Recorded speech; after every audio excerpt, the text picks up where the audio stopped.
Hello and welcome to the We Are Makers podcast. We're Kate and Jack Lenny, a husband and wife team, sharing the stories of makers from around the world. We travel to the makers' workshops, studios and sheds to bring you honest conversations with the people behind the craft, right where the making happens. This podcast is an extension of our quarterly print magazine, our original project born in 2020 from a love of craft and the need to champion makers beyond the digital world.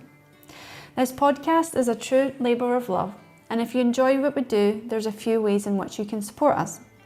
First, subscribe to our quarterly magazine. It's beautifully printed and delivered straight to your door every February, May, August and November, and it's what makes everything we do possible. You can also follow this podcast, leave a review, or if you fancy, buy us a coffee to help us going on those long travel days. Whether you're listening with a coffee in hand or busy making at your bench, let's dive into today's episode. Right, Kate, first podcast back in the States. Yeah, I'm so happy to be here. When was the last time you were here? 2 years ago? 2 years ago, 2023, yeah. 2023. I think the last time we were here was like July 2023. Yep. And with Thomas Boucher. Which is 3 years since you were in edition 4. Something like, yeah, it was about, was it 21? 22? Edition 4. I don't remember when it came out, but yeah, it's been a bit. 22, I think, wasn't it? Might have been 22, yeah. That sounds about right. Yeah. Because like we were saying with the shop, I was in here enough that I had like the wood on the walls. Yeah. But I still didn't have much on the bench in the pictures. Yeah. Yeah, probably right. 22. A while ago then. So lots to A catch lot's up on. happened since then. Yeah. Yeah. It's a good reason to catch up. So tell me, who is Thomas Boucher? So I do a lot of stuff actually. Interested in a lot of stuff.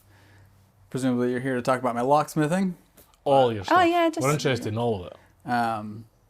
So yeah, I run Greasy Luck Forge, which is primarily locks and keys. Kind of focus on that now. What else? But one of the What things else do I I think do? that probably a lot of people don't think about when they think about makers and creatives, we all have that one channel that's kind of like our studio, our atelier, like what Greasy Luck Forge is to you. Right. But Greasy Luck Forge doesn't, and this is something we've not really talked about in the podcast much, it obviously doesn't stand in itself. There is other things that you do. And a lot of people have done many things to get into what they're doing. That's true, yeah. Where did it all start? Well, I guess, like I said, I grew up in my dad's shop. Yep. So he started as a blacksmith in 1978. Mm-hmm. And he was still forging when I was little. I don't know when he switched over to fabricating. So he started Northwood Forge. And I grew up in the shop. He was still forging a little bit, turned over to fabricating. I grew up in that shop working for him. So I assume my kind of creativity and making came from that. Yeah. I always drew as a kid. Right. I always wanted to be like an animator or something. Nice. So I guess that's sort of where it started. I didn't actually start forging until after college, which I wish I'd started earlier. Right. Because I don't know if I was that much further in where I might be at with the work, but What did you do at college? so I went to school for illustration. Right. Okay. So it's still a creative outlet. Yeah. I don't draw anymore. Right. Oh. Well, I always wanted to draw. When I got into like high school, I thought I wanted to do comic books. Okay. And Savannah College of Art and Design, which is where I went, came to my high school. They told us about like what they had, and they had what I think they called sequential art, which is comic book storyboarding. So it's the only school I knew of that you could kind of, I guess, major in comic books. So I was like, great, I'm going there. And they had a summer program you could go to before your senior year of high school, which I went to that. And then come to find out, if you get accepted to that, you're accepted to the college. So I went into senior year of high school already knowing where I was going to college. Mm-hmm. So I went down there. Is that quite a typical thing in the States? No. So most people senior year are freaking out trying to figure out where they're going. Are they going to get accepted? Right. I went into senior year already being accepted. So senior year Good for me was place to kind of be. like, this is like a waste of my time. Right. And part of your projects in school are like writing essays and stuff to apply to college. And I was like, I'm already in. Why do I Yeah. got to do this? I'm not doing that. Yeah. So anyways, yeah, I didn't actually know, by the time I got there, I was kind of past the comic book stuff, but I still wanted to draw. Like I said, I thought I wanted to be an animator, but at that point, because I loved like the old 2-cell animation Disney stuff, but at this point, they were all like Pixar 3D animation. I had no interest in that. So I went for illustration, and I think it just beat it out of me. Really? It's just not fun anymore.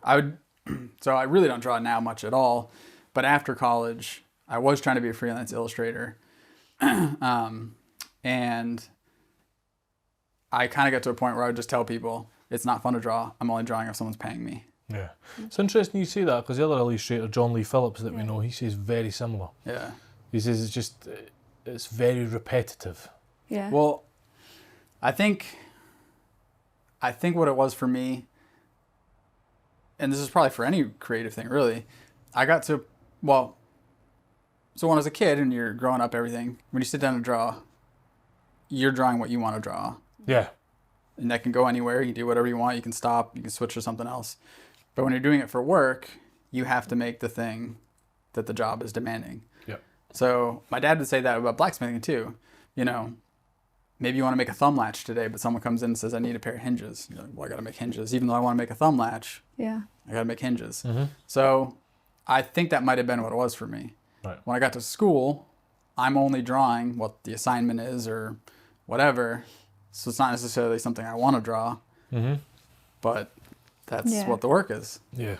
So I think it just was, it just beat it out. It was too much of having to draw something I didn't want to do. And even so I actually went back to college briefly after for graphic design. I didn't end up finishing, and I didn't like one of the classes I was in, but I still needed to be enrolled to keep my accreditation stuff and everything.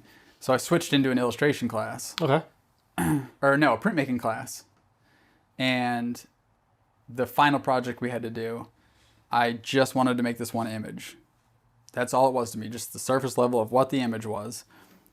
And it was basically just a close-up of an anvil with a guy hammering a piece.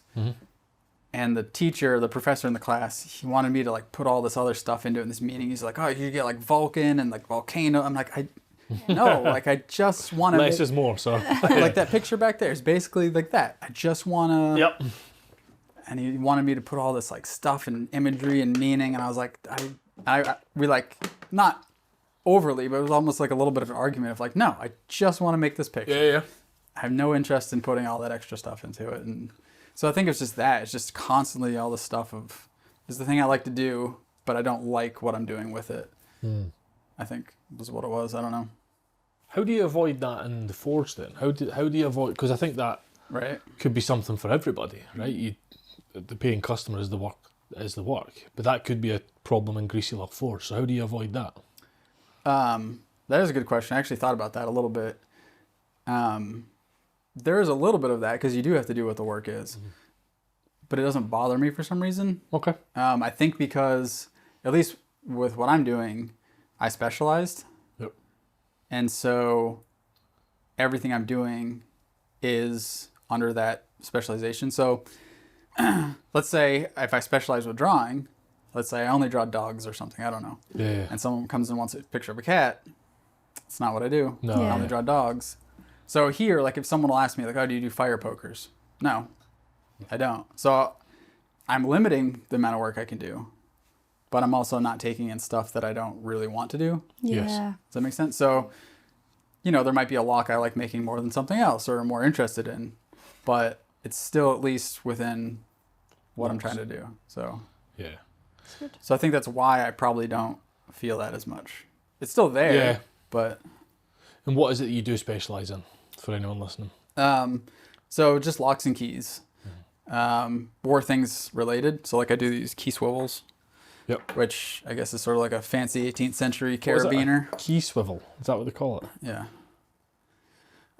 So I just, realistically, what I think I kind of do is I'm more interested in the research of them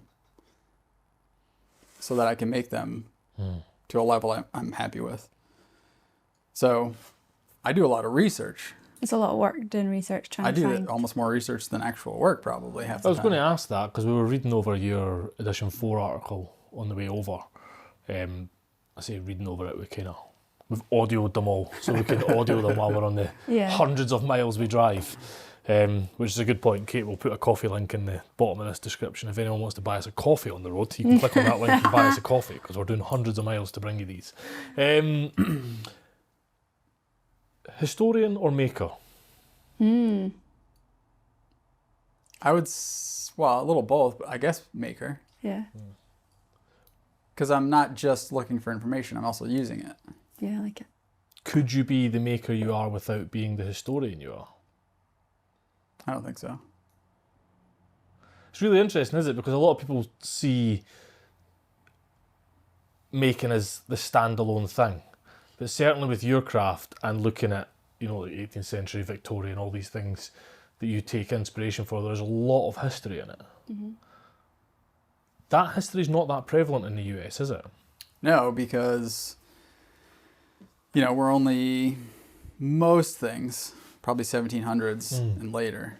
Most things. But, so it's a weird thing to be into, especially over here. Because all this stuff was imported mostly from, in New England here, from England. So there's no historical... So, okay, the stuff I do mostly is pre-industrial revolution. Right.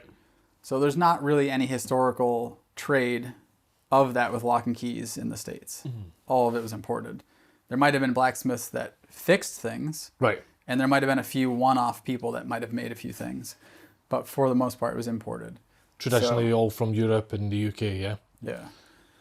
So it's kind of a weird thing because that stuff, even though we had hand-forged keys and locks here, they weren't made here. Yeah. So that makes it even harder to research, especially if you're going for stuff that's older than 1700s. So with it being so niche and not native, I suppose you could call it, how did you get into it? So I've always been interested in utilitarian stuff. Mm-hmm. I'm not really big into like sculpture. Yep. Which is a fine thing, but it's not for me.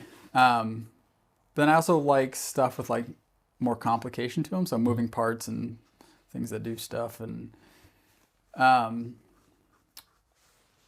think locks and keys, I guess they sort of span the difficulty of them, but I feel like that trade was kind of a higher end of metalworking. Yep.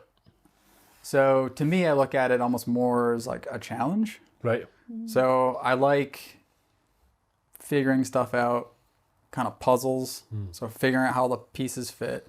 So when I would see like a forged lock, I was interested in it, but I had no idea how do you make it? Like, how do you know where all the pieces go? How to whatever. Yeah. So I didn't make them for a long time because I didn't know where to find information.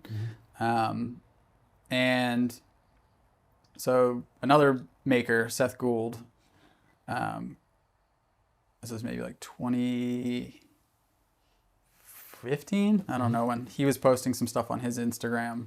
What he was doing, he was showing in-process work. And he made a padlock.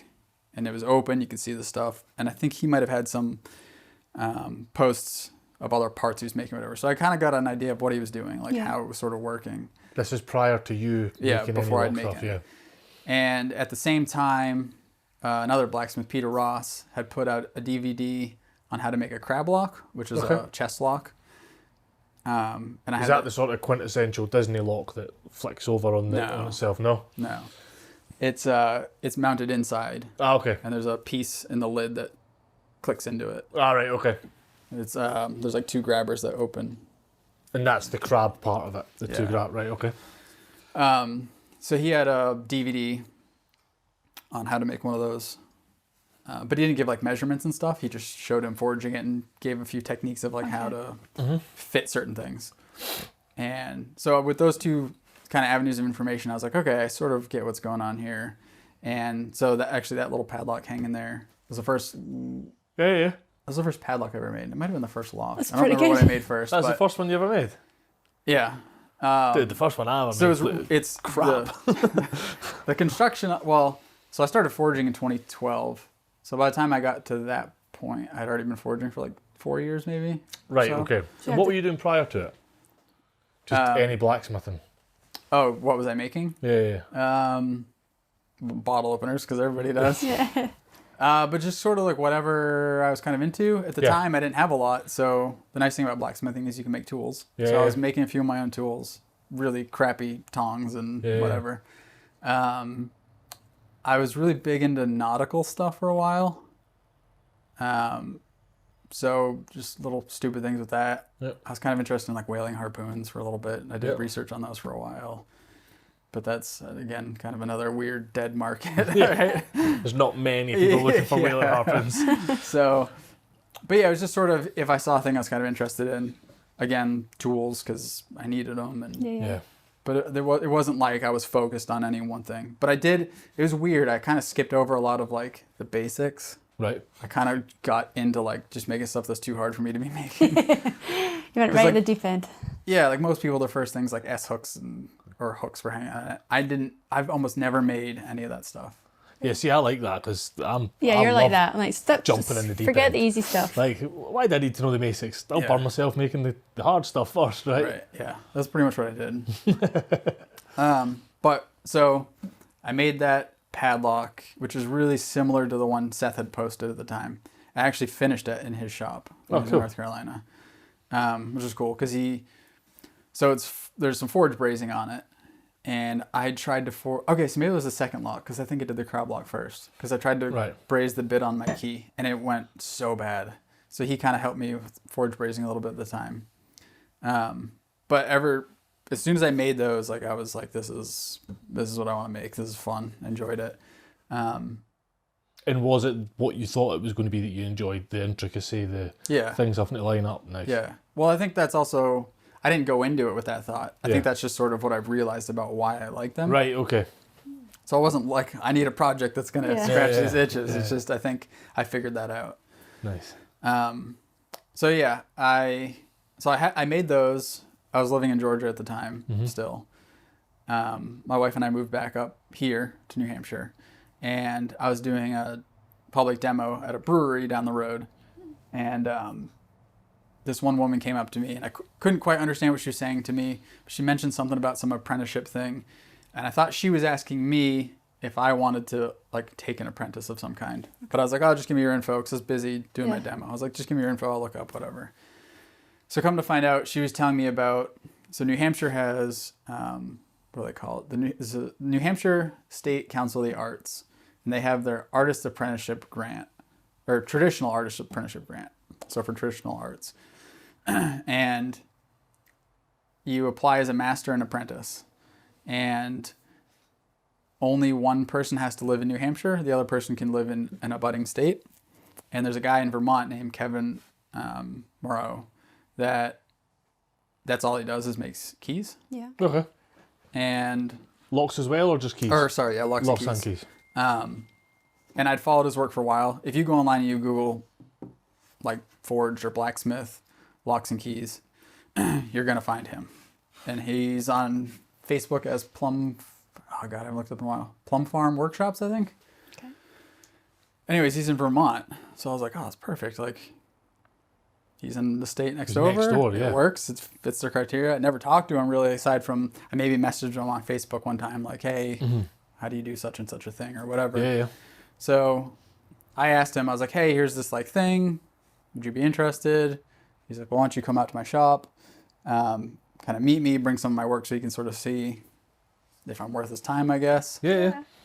So I went up there, met him, saw my work. He was happy with what I was doing. So he's like, okay, yeah, I guess you'd be worth my time. So we applied and we got the grant. Nice. And it wasn't an apprenticeship. Like I didn't go there every day for like a year or whatever. And, Yeah. I would go, I think it was every 2 weeks. This was like 2018, 2019. I'm bad with keeping track of years. But so I would go every 2 weeks. I'd be there for like 6 hours, I think. And he would show me something, get me set up to go home for 2 weeks. I'd be here working. And Right. and then get to a point where I needed to be at for him to show me kind of the next step. Yeah. I go back up there for another day, whatever. And we did that for maybe 9 months. Oh, wow. Something like that. I think it was, it wasn't quite a year. But yeah, about 9 months. Long time, though. Yeah. So it was almost, because I spent most of my time working on my own, it was almost more like a guided independent study. Yep. Like he was definitely teaching me, showing me stuff, but the majority of the time was me kind of figuring stuff out. Yeah. Based on what he showed me. And that was a huge help. So one of the criteria for the grant was you had to, ideally they wanted it to be something related to New Hampshire, because it's the New Hampshire State Council of the Arts. So the only way I could kind of figure was, all right, well, we were an English colony. Let's focus on English locks. Mm-hmm. And I guess it was good enough because they approved us. So we did an English chest lock, which is different than the one I was talking about from the DVD. Yeah. A stock lock, a rim lock, and a 2-chamber padlock. Right. So I made those 4 over that period. And that was a big kind of turning point in my work, because I was already on my own just trying to make locks and keys stuff with whatever little unhelpful information I had or whatever. And another thing, it's actually kind of, I should have realized it, but when most people think of locks and keys, that's it. Locks and keys. Yep. But different countries and different time periods had their own different ways of doing things and different types of locks. So most people would just look at them and go, oh, it's an old lock, like whatever. But they wouldn't necessarily know, like, that's an English one. Yeah, okay. I wouldn't. Right? I definitely wouldn't, yeah. Right. So I didn't even know that before I started talking to him. I just was like, oh, it's a cool lock. I'll try to make one or something. So working with him was like a big turning point in my work of kind of understanding some of it, the approach to the work, but then even just basic info like, that's an English lock, that kind of stuff. It was a good opportunity to be at the right time, right place at the right time, you know? Yeah. So while I was working with him, I was posting all stuff on my Instagram, and people started knowing me as like a lock guy on Instagram, other smiths and everything. Yep. And I started getting asked a lot from people like, oh, I'd love to make a lock. Like, what's a good book?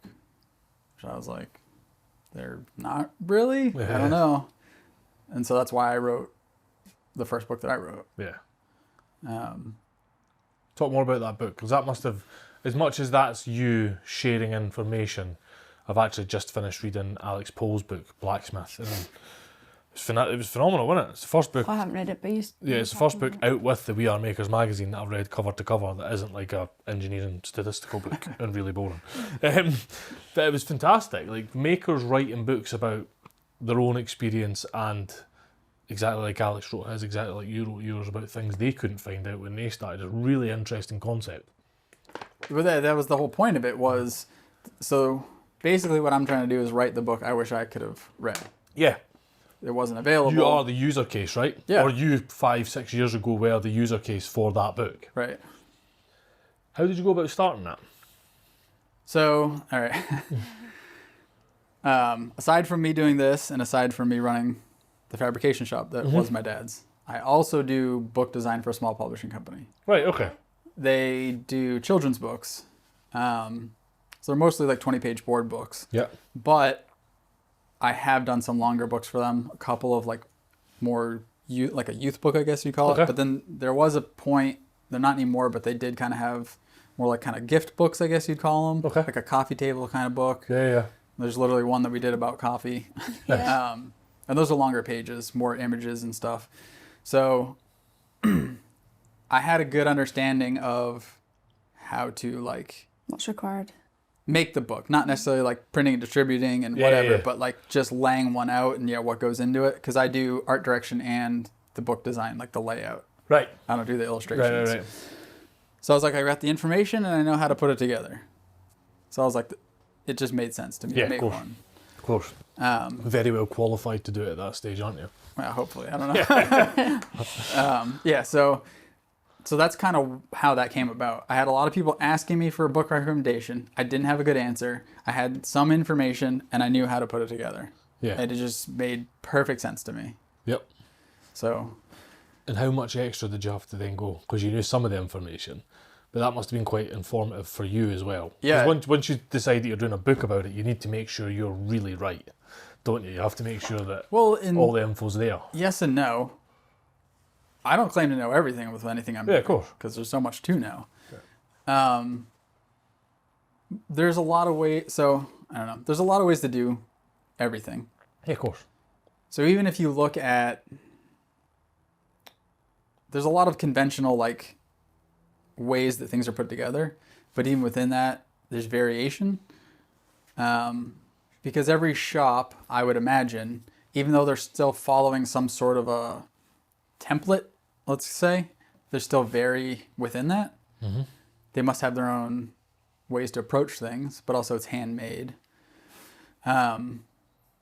So I think about that sometimes too, that it's not like every lock has to be this way. Yeah. There might be some sort of outer umbrella of like, this is kind of the target, but they're all very, very, very similar, but they all have differences. So you can't necessarily say this is 100% the answer every time. So it's there is, I feel like, some vagary in some, but I'm also trying to figure the information out too. Mm. I might be wrong. Yeah. The way I'm approaching it gets me to the end result, but that process, I might have done it a different way. I don't know, because there's no one for me to ask. So how do you navigate that? And because it is such a niche craft, and really isn't many people to ask. I mean, I know you've been able to converse with Kevin and Seth. Like, they really are it, from what I've found anyway. Well, in the US especially, there's not a whole lot of people. Yeah. Because like I said, most of it's in Europe. I do know a few other people internationally. We all sort of chat, whatever. And is it a pretty open community of people trying to make it happen? Yeah, I think so. I'm sure there was somebody in the UK that got in touch the other day just to say that the craft really is dying and there's not that many people like taking it up. So yeah, I want to shout loud about it. So it's kind of like what you're doing, you know, just wanting to give that information out so it stays and people can understand it. Yeah. Yeah. It's quite important, that, isn't it? Yeah. Like making sure it exists for longer and gets passed on. I think so. Do you think have you seen many people since you started it taking it up, or how's that? Yeah. Not to like the level I'm at, but I mean, because of like my books and stuff, I have come across a lot of people at least interested in making one. Yeah, and that's all it takes, right? Like people be interested in making one, and that could be the hook that they then end up making a lot. And have you found that? What has been the reception to your book? The first book went really well. People were really happy with it, I think, and I've turned that book into a class that I've now taught 3 times. I do have a class lined up next year. It hasn't been announced, but so potentially a 4th time. Wow. So I think it's gone pretty well. I did just put out a book in October, so it's kind of new to see where that's going to go. But so far, it's been selling a little less than the first one, unfortunately. But I find book sales very difficult. I think if you're trying to sell a book, you're doing business on hard mode, aren't you? Yeah. Like I'm also self-published and self-distributing, and you can only buy it on my website. You can't go to a bookstore and find it. You can't. So, but and where do people buy that? GreasyLuckForge.com. GreasyLuckForge.com. So, what was the difference with the second one to the first one? A lot, actually. I'm happy with the first book, but my second book is a lot better to me. Yeah. And is it on a different topic, or is it an expansion of the first topic, or how? Both. Right. So, the first book, I didn't do like a lot of historical research, so there's not like tons of references and stuff to point at information to say like, this is why such and such. Yeah. But the second book, it's loads of, so, well, they're right here actually. Oh yeah. I've not seen one in person. So it's twice as thick. The first book, I literally think I have 2 references in. Yeah. I think this one's got about 100. Oh, wow. Yeah. So the first book took me maybe about a year to write and go through. The second one took me 3 years. Oh, yeah, I remember you saying. But I think when the magazine came out, I was like just starting this. Really? And I just put it out in October. It's a huge undertaking, isn't it? It's huge. To do any book's a huge undertaking. I watched Kate put together the magazine.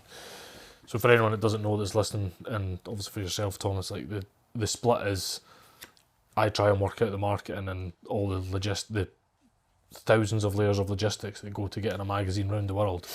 Kate spends literally 12 weeks solid, 10 hours a day, 5-6 days a week minimum, just trying to curate a book. It is a massive amount of work. Well, it took me 3 years. Yeah, quite. And I did everything. So that's research, writing, editing, taking the pictures, doing the layout of the book, finding a printer, which I use the same printer as the first book, but finding a printer, researching. So whether that's online, buying books, going to museums, looking at their collections. Rewriting, re-editing, rewriting. Yeah. And then that's a how-to book. So I'm iterating the process too. So I'm trying something that didn't quite work.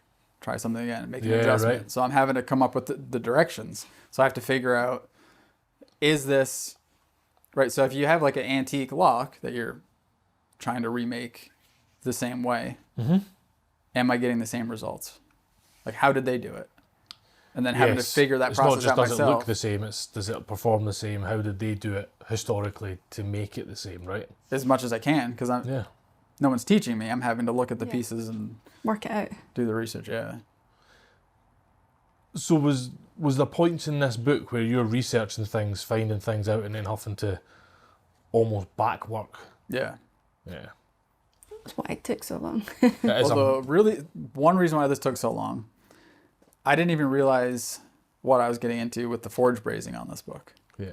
So talk to me about forge brazing. I don't know anything about forge brazing. So forge brazing is really cool. It's very similar to soldering. Right. Where you're using a filler material to bind. Yep. You're gluing stuff together. But we're largely using brass. You could also use copper. Oftentimes it comes out looking copper because you burn the zinc out.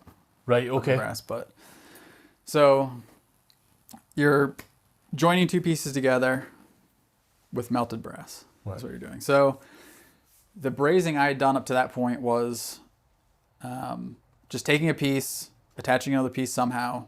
Sometimes people bind with wire. I don't like doing that because I feel like the wire just gets loose, your pieces fall apart, and you don't stay there. I like to find some way to get them kind of riveted together or something. Okay.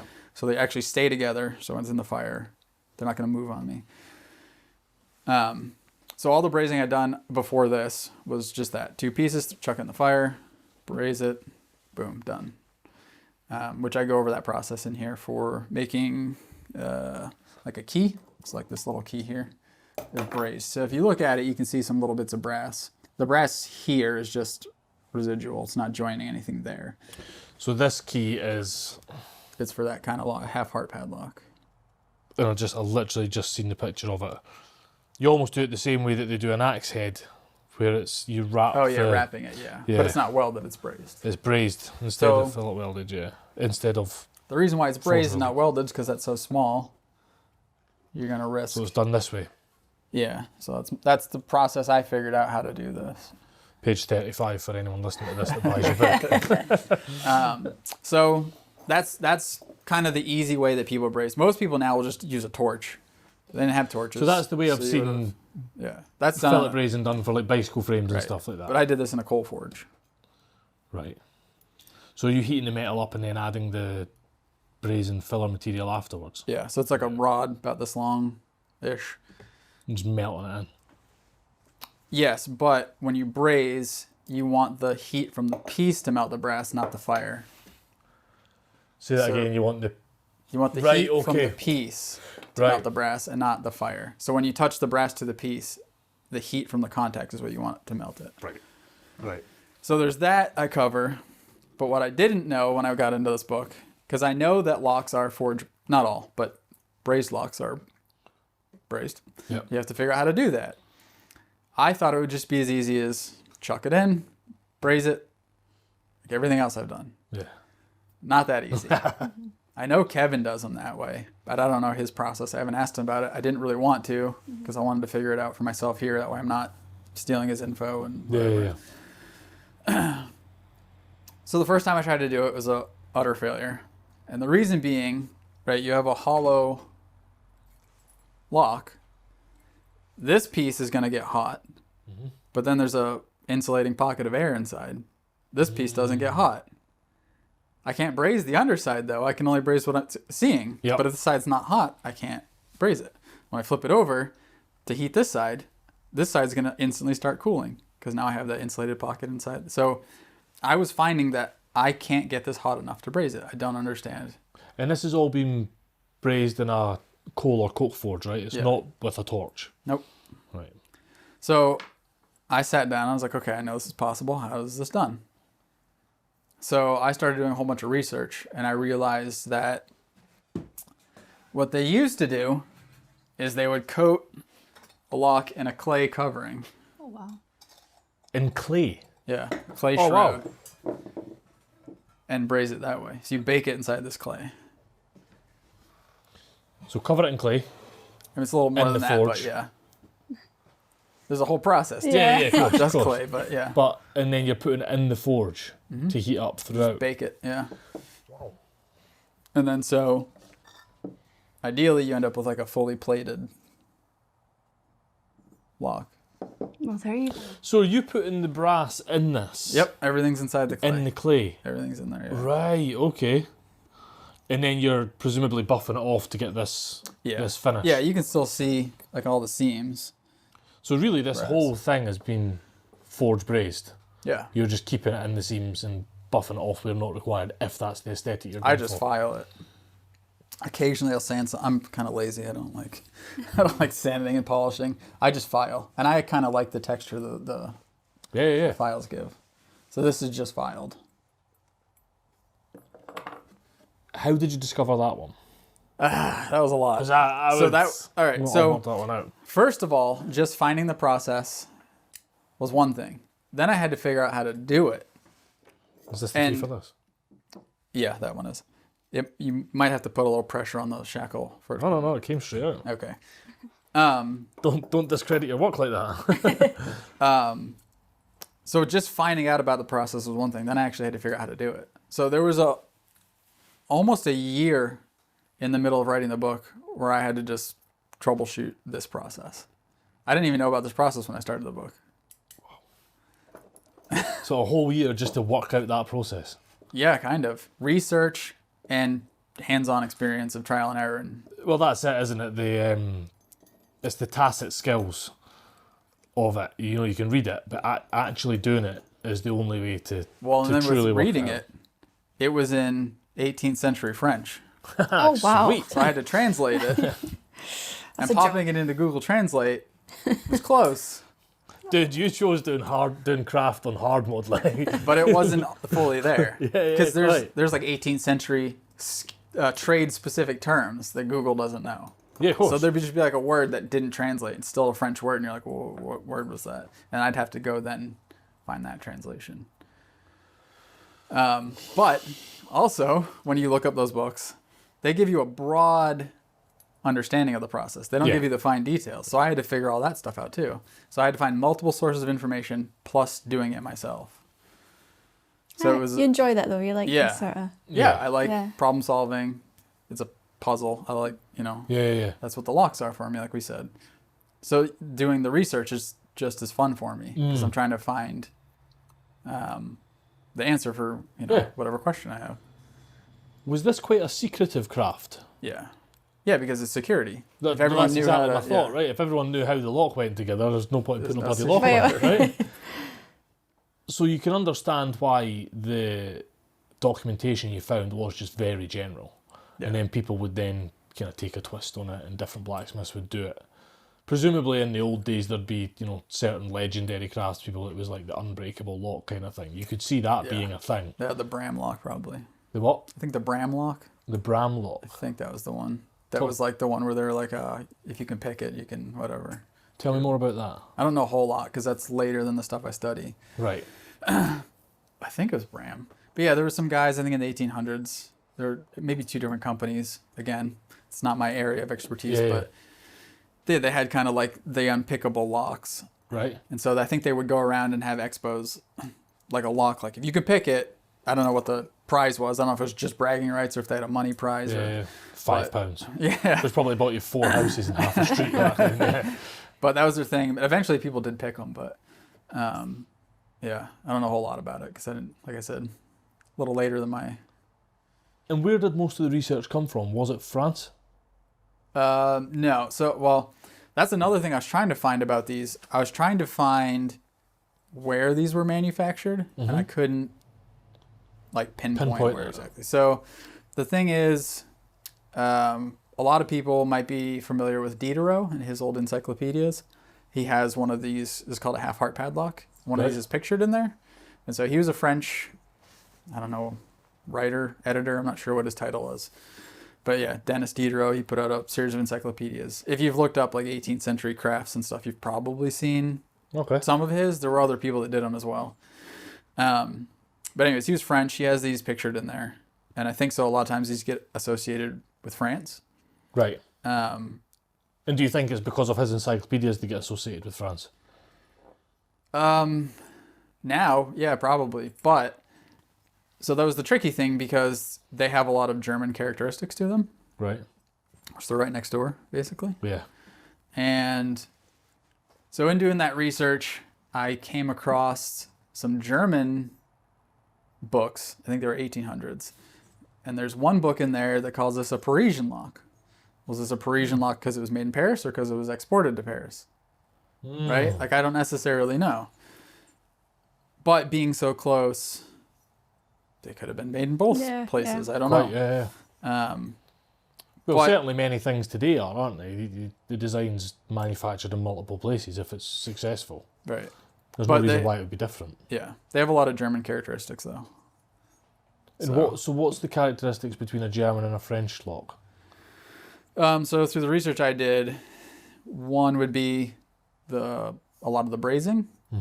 French brazed as well, but I think they had more kind of riveted stuff and screws, I think. Again, I could be wrong about some of this stuff, but... Yeah, of course. And then the shape to the head here. So these ears, there's like the housing for the shackle. Yep. Is like a German characteristic, I guess, from, again, the research I did.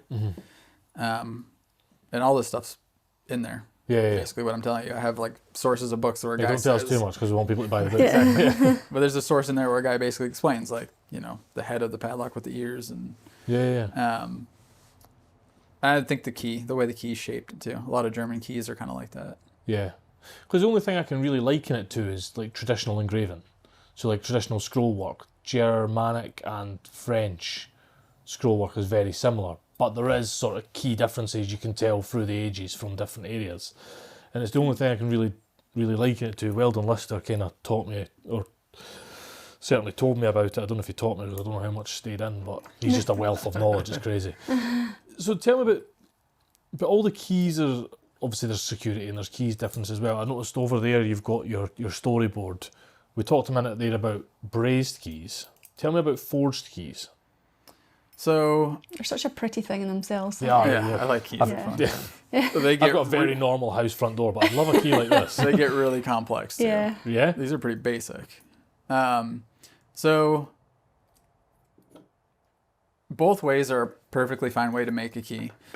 It's just a different approach, I suppose. So, right, this is fabricated. This is 3 pieces, this little key, that braze together, whereas this is a single piece. I believe that one, yeah. Sometimes I braze this bit on, but that one's a single piece. So it's this is a single piece forged. Yeah, and then cleaned up, filed. It's hand filed and everything. So Germany, it's pretty typical for it to be fabricated and brazed together like this. From what I've found, it seems like, at least during kind of the 1700s, a lot of the English keys, from what I've seen, they look like a single piece like this. So there's any range in between there, right? Back when these keys would have been made, these sheets probably would have been forged, so it still would have been forged parts. Right. But there can be any range of forged pieces brazed together as well. I think that all just sort of changed again, depending on country and time period. Yeah. And then it got to a point where they just started casting keys. Yeah. And then obviously modern day just stamping them out and machining them afterwards. Forged keys, I mean, immediately it looks like a much more heavy duty thing. typically, would it have been a more heavy duty lock? Would it have been what would have constituted a much more heavy duty key like that? Yeah, just the size of the lock. Size of the lock. Yeah. And obviously, this half heart versus the half heart you've got there. They are. Are they all scalable? Did people just make these in a variety of scales? Yeah. Yeah. I've seen half hearts. I don't remember how small the small. I don't know. I got a range in the book. I got all this information in there. Yeah. But yeah, I've seen some smaller than that. Little one you're holding, and Smaller than this. yeah, And this is what, inch by inch and a half? something like that. And this one, I think, was sized pretty close to maybe some of the bigger ones I've seen. Mm-hmm. There might have been a few bigger than this, but this is about I think. And yeah, any size in between. It's by far the most, when you think of forging and you think of blacksmithing, you think large lumps of metal, big hammer. It's the complete opposite of that, isn't it? Yeah, all the stuff I do is small. Yeah. Mostly, yeah. And you can just work at your bench rather than... Yeah, that's why I have a small... I think it's a small shop. You said it's No, I not think it's compared to some of the stuff It's you've pretty been into. roomy. Yeah, it's pretty roomy for what it is. But I mean, you're obviously making... This is small for a blacksmith shop, but then also I'm not forging in here. Yeah. Yes. Does much of this require heat for forging, or can a lot of it be cold forged? So most of what I do is cold work. Really? I mean, I have to forge some of the pieces. Yeah. But most of it's just filing and fitting together. So riveting and whatever. Interesting. Cutting. But yeah. So this is one similar to that I'm working on now. These are actually laser cut parts because I'm just trying to iterate quick. Yeah. But bending it, well, everything you've seen here is cold. So bending it is cold. Like these little riveted parts I did are cold. So I forged the shackle hot, but I did all that cold. Very good. So most of what I do, I would say like 3/4 of what I do is cold work. Really? Because it's all filing and fitting and Yeah, right. assembling. So I just have to rough forge pieces. So again, this here is a finished one. I'm working on another one here. So you can see like the clip here. That's a rough forged clip. Yeah, okay. So then I have to file it all up and make it fit into this. It's more akin to jewellery than it is blacksmithing, isn't it? Would that be fair to say? Kind of. I think a little bit. Yeah, I think it is. Do you not think it? Yeah. It's more akin to like intricate. That's why I said it. I think historically it was kind of on the high end of workmanship. Yeah. Yeah. Because it wasn't just to forge a thing and it's done. Like then you have to go fit it above it. Yeah, you have to actually fit it, file it, clean it up. And then there's obviously key fitment. Presumably, you can't have it too sloppy, or it's easier to pick, and all that jazz would come into it. There's a whole technology behind all that kind of Yeah. stuff. Like that triangle lock, the bigger triangle lock. Yep. It's got a whole barrel on the front. Yeah, I think that's so you can't just get something down inside and pick, because you have to go all the way down that. You don't just have the keyhole that you can get into. You have to go down the whole barrel. And So people at that time were really thinking about security. And it's something as simple as a big barrel, so you couldn't put, stick inside it and just flip it open. Right, yeah. What were people doing before locks for security? Was this really the first level of security, other than a bit of rope tying it off? Yeah, but they had locks in the Egyptian time. So they've had locks for a while. Yeah, for a yeah. long time. Those were wood, I think, but... Right. So this is the first iteration of metal Well, locks. this would have... Okay, there's another interesting thing. I tried to find out when these were made, because I've even seen a source saying that some of these were around in the 1500s. But from what I can find, these were pretty much maybe late 16 into early 1800s.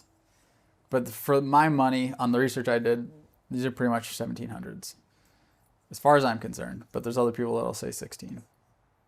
But I found it pretty hard to find documentable evidence. Yeah. Doesn't mean it's wrong, but I couldn't find, like, here's the evidence I'm pinpointing to. There was a book that turned to ash in the Alexandria fire that would have been really handy for you somewhere, wasn't there? Really handy. Yeah, that was a whole rabbit hole I went down to. Oh, I trying can to imagine. date them.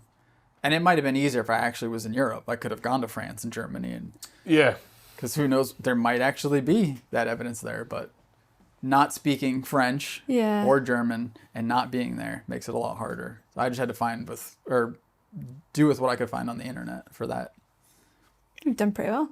I'd say you've done pretty well. You've over 3 years managed to compose a pretty good book. Yeah. What about now? What are customers like now? I was just about to ask that question. So I don't have a ton of them, to be honest. But I do have this one customer that keeps sending me a load of stuff over and over again. It's been great. So all that is stuff for him I got to do. And this is reconditioning work you're doing now? Mostly Or it's just rebuilding, making really, keys. isn't it? Oh, Well, okay.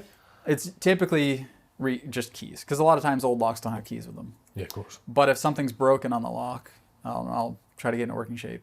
Or, so for instance, that brass rim lock on top there. A lot of times what happens is somebody fixed them, Okay. so I have to fix them. So what's common, I'll just grab it. So what's common on these kind of locks, especially a brass cased one, and I think someone told me this might be more actually from Scotland, but a lot of times there was a plate mounted to the door that these little ears slid onto. That's really interesting because our last house, all the doors were like that. Okay. We didn't have keys for any of them, but all the doors were like that. And so this would slide onto that plate. Right. But what happened a lot of times, I guess, is people would just get rid of that plate, retrofit these so that they could just bolt through them. So these holes wouldn't have been original, I don't think. Yeah, okay. Right? They probably wouldn't have engraved that close to that one.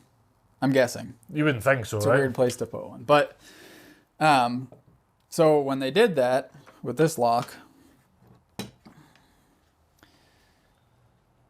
the spring would have originally been mounted to a screw in that little hole there. But now there's a hole here, probably interfering with where the spring was. So they moved the spring up to this post they put in there. But now what happens is when the latch bar goes over, the spring was hitting this little lump, which is a stop for the latch. So it was interfering. The latch couldn't retract all the way. It was still sticking out like that because the spring was in the way. So I need to put the spring back where it originally was and figure that out. And how are you finding out where the spring originally was? Is this just Well, I just repetitions? know that that's where Yeah, it would have just been. because you've seen it a number of times. So a lot of times so he needs me to make 2 keys for this, and then he didn't know this was an issue. I looked at it and I said, hey, this is an issue. I fix that too. So it's stuff like that. You got the knowledge to know. Is it quite a good mental challenge? Yeah. Looking at all this old stuff. Because you really are having to figure it out as you go, aren't you? Yeah. Bit of detective work in there. Well, that's what's nice about doing that repair kind of work is I'm getting to see examples of stuff, because that's the hard thing, is actually getting to look at the stuff. I try to get what I can, but to get like a pristine example with its keys and stuff, it's expensive. So, I get stuff that just comes in the door, I can look at. So I'm getting a little research out of it, but then also most of what I end up doing for him is just like little chest locks. Yeah. It's really basic, super easy. I'm not learning a lot per se, but I almost look at it more like it's just repetition. So it's just me getting time and Adding to your 10,000 hours at that point, right. isn't it? Yeah. Which there's no harm in that. We can never have enough practice, right? Right. I noticed you've got a lathe in the corner as well. Yeah. How much of this stuff is turned and machined? By me or just in general? By in me, general. not a whole lot, because I'm still learning how to use the thing. Right, And okay. it's an old one. I was going to say it's also So important it's to kinda say sloppy. it's not. Yeah, it's not a new lathe you've got there. It's That an thing's old one. like late 1800s. Looks in pretty good shape though. It looks in pretty good shape. Yeah. It's time appropriate, so you get the time appropriate slop on it as well. Well, so part of my shop for me is I like having a specific feel in here, aesthetically, but also the way I approach the work. So like you notice, my electricity is just an extension cord I drag in here. Yeah. I don't have electrical tools in here. So I don't, And that's a conscious decision. yeah. Or a couple reasons. Now I do use some on occasion. I use a bandsaw and I use a drill press. But I work in the fabrication shop. It's loud. It's quick. It's kind of nice to be quieter, be more deliberate with what I'm doing. Because I like to say all the times, people will always say, you can do that quicker. Like filing. Most people don't file, at least not to the level I do. Yep. Everyone's like, oh, I can just go throw it in the belt grinder or whatever, angle grinder. I would much rather use an angle grinder, I'll be honest. I'm that guy. Well, first of all, it doesn't give the same finish. No, it doesn't. You're right. The second thing is, it gets the work done a lot faster. It also ruins it a lot faster. True. Yeah. It's Very true. it's possible. It's very hard to file off too much. Yeah, I could see that, because you are only taking... But it is possible. I do it. But belt sander, you just go, oh crap, that's too much. Yeah, File, right. you have to go. Yeah. So I'm more deliberate with what I'm doing. Yeah. It's more calming. It's just a nicer approach to it. That's an important thing I to feel talk like. about, isn't it? Like, to be deliberate with your craft, to be intentional with your craft. Do you think that's the attraction of all this for you? Some of it, Yeah. yeah. Because you couldn't do this if you weren't being very deliberate with it. And I don't want to downplay any craft, but there is definitely crafts you can get away with more mistakes than others, because they're bigger brute force crafts that you just need to get the majority of the roughing work done, and then you can come and do the finishing work. It feels like all of this is finishing work, Not necessarily. right? I think Tell me that's more. a misconception a lot of people have. Because Right. there are definitely plenty of crimes you can hide with these two. Right, okay. So with that kind of lock, a rim lock, so it's a surface mounted door lock. I've got some up there. And you can look inside and see where people have like moved things around. So Right. one thing with students that they are kind of fascinated with is if you put a hole in the wrong spot, you can move it a little bit. Which most people are like, what do you mean you can move a hole?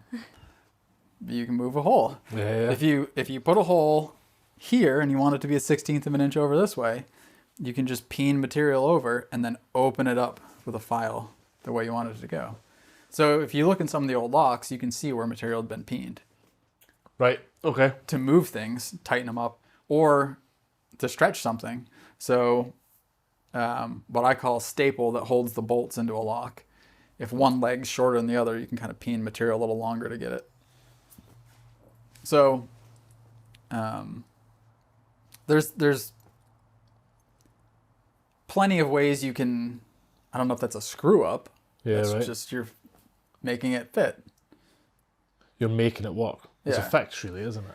Well, yeah. So, well, in this, the way this work was done, it was all handmade.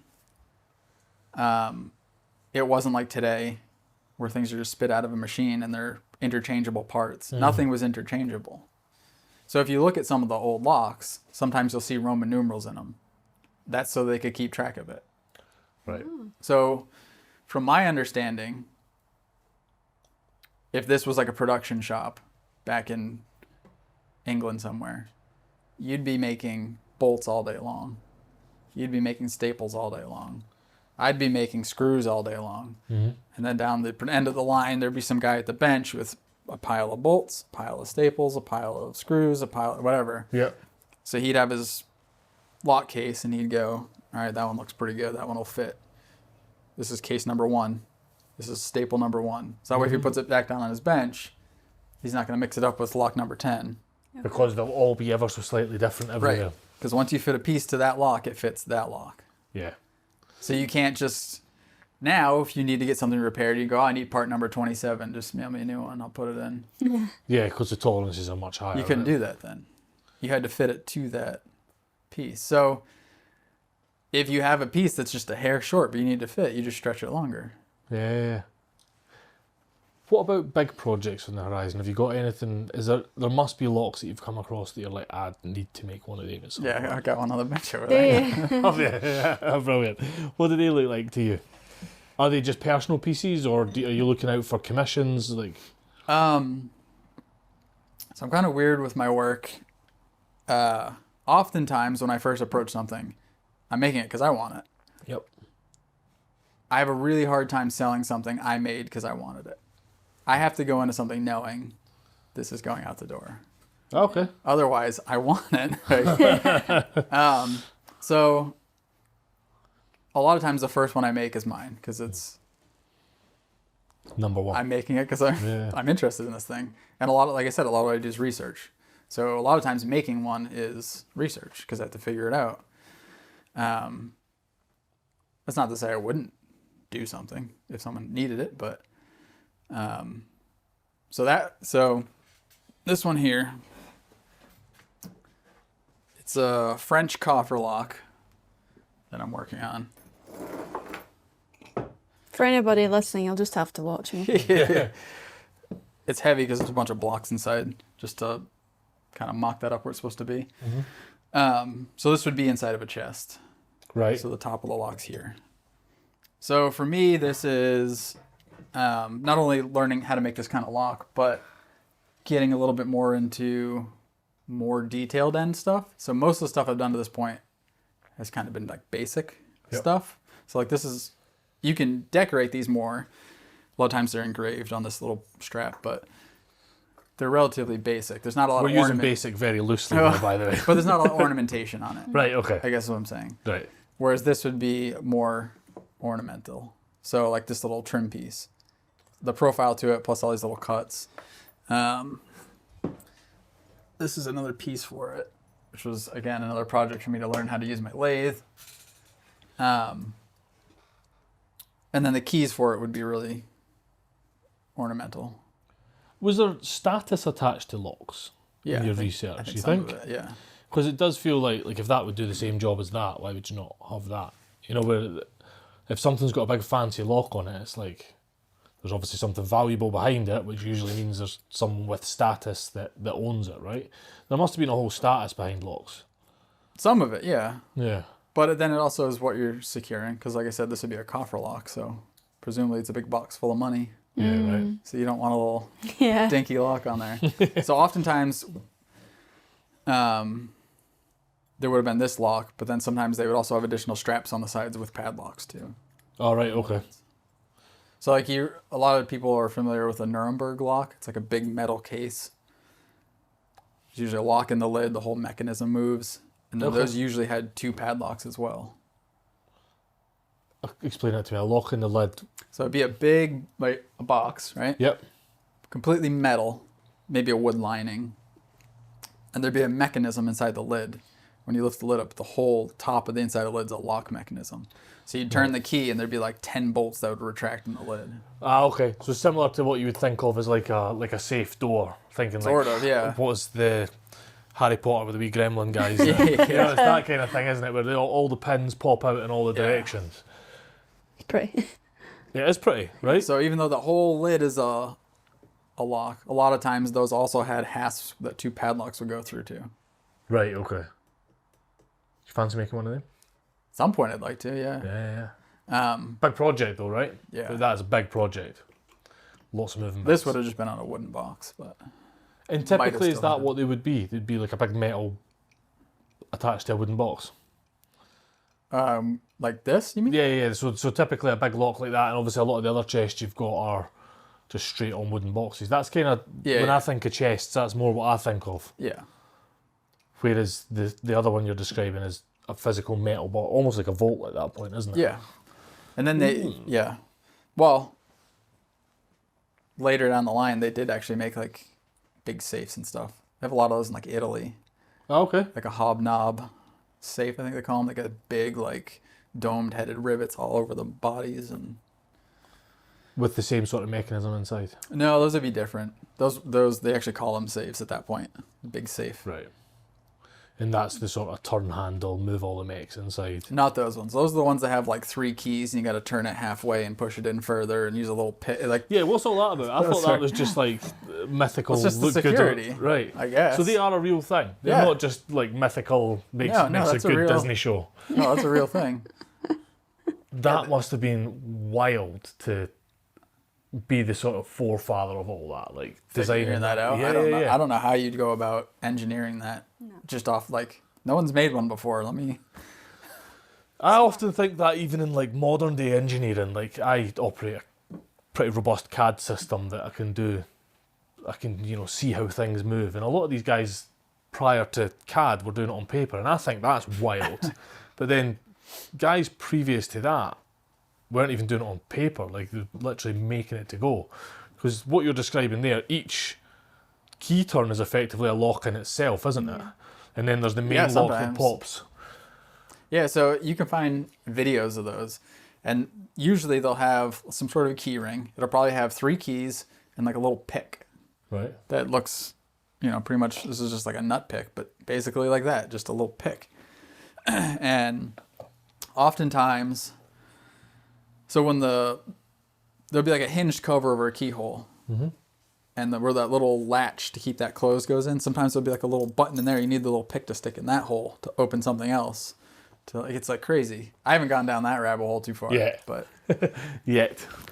So tell me about the teaching. You done a couple of courses at the New England Centre for Metal Arts, were you? Yeah, I did.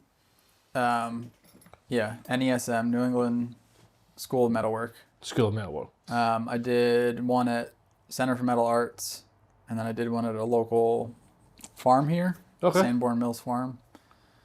Good reception to them? To the class? Yeah. Yeah. I had one class at the farm that didn't run because nobody signed up for it, but Right. That's a I shame. did do another one there. Yeah, right. Yeah, it was a bummer for me. I mean, this is what I like to do, and I'm trying to educate people on it. So that class was key making. Right. I mean, I make keys. So I'm a little critical sometimes when I see other people make keys. Yeah. Because I'm like, oh, if you did it this way. Yeah. But, so I was trying to educate people, here's how to make a key. And my second class was making an English chest lock. So my thinking was, if you make the key, you can bring it with you to the next class if you take the second class and use that key for your lock. Right. But if you didn't have one, I had cast keys people could use. So that was my thinking. They were saying that maybe no one signed up because no one wants to just walk away with a key. But should have done it the other way around. You can make the lock, and at the end you could have locked everyone's box. But you need the lock to make the key. Yeah, that's what I'm saying. At the end, you could have locked everyone's box and be like, now you need to come back for the next class. Yeah. So, yeah, unfortunately no one signed up for the key one. But That's a shame. But is there an active interest in it? Yeah. There seems to be. It is small, but there is. I know you've asked people before, like, who their kind of customers are. It seems, for the most part, because like with my books and stuff, it's mostly other metalworkers interested in, again, hey, I want to make a lock. Like, what's a good way to do it?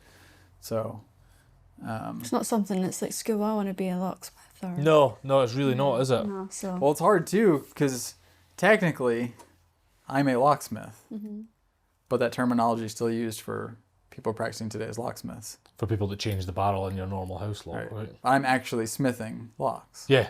The smith bit's kind of been overused, isn't it? Well, that's just where the terminology is. It's still the same trade. It's just the type of work they use different. So I don't necessarily tell people I'm a locksmith because then they think, I don't want people to think I'm doing what a modern day locksmith would do. So I tend to say traditional locksmith or historical locksmith. Sometimes some people say artist locksmith, right? Which I don't use as much because I'm still at a point where I'm kind of making historical types of locks. Like I'm not really making my own thing up.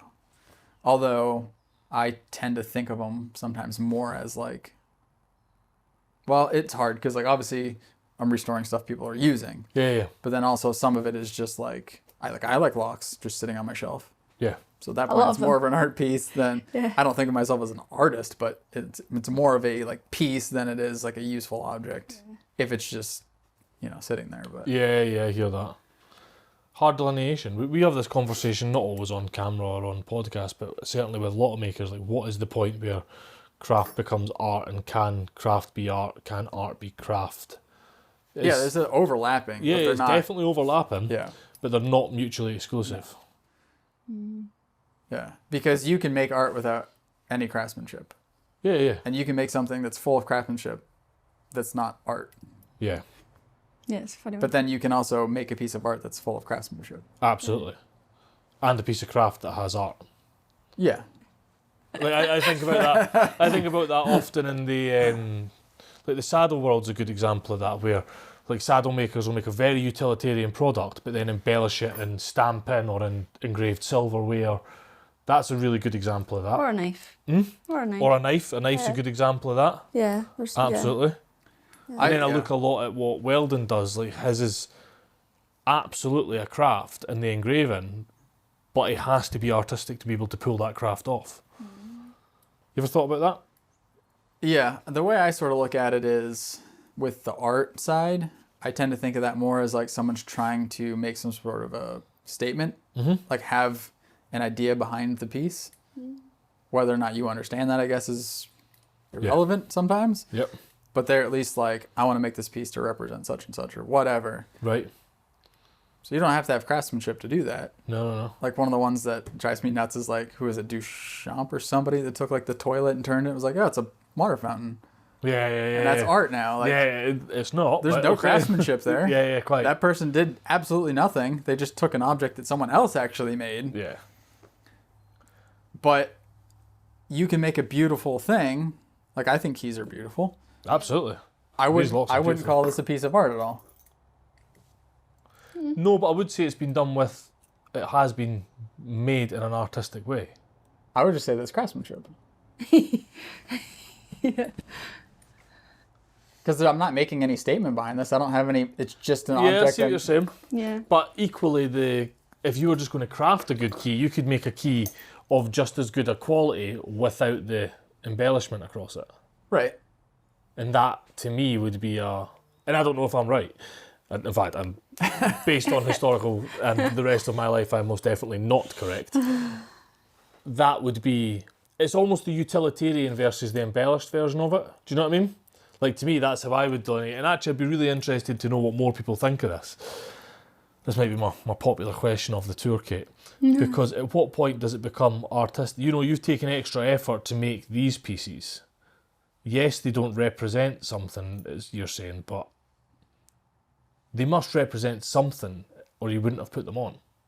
From my standpoint, I'm putting them there because historically that's what a key looked like. I don't know why they did it. Yeah, that's my point, right? So was there an artistic choice to put them in there so that, did it have status on it? You know, the nicer looking your key, I think that looks nice. Yeah, like that is a nice looking key.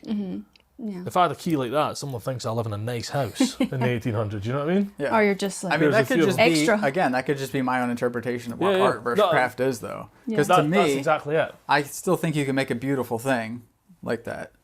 That's not art to me. No, it's not art. It's definitely craftsmanship, but it has an artistic embellishment in it. I guess. I think. Yeah, I don't know. I don't know either. Yeah, I don't think there's a right or wrong, I suppose. You don't know where the line is, I Yeah. guess. Yeah. But to me, it's just, I'm just making a piece. But I'm not making this because I felt a particular way, or Yeah. I'm not trying to make a statement on the world, or like I'm just making a key. Or, I just like to make nice keys. yeah. Yeah, I hear that. It's interesting. If you could only make one, keys or locks? If I could only make one, Yeah, if you had to choose, what's your preference, to make the keys or to make the locks? Each is, I'm well aware, each is completely useless without the other. yeah. Well, you have to have the key to make the lock usually.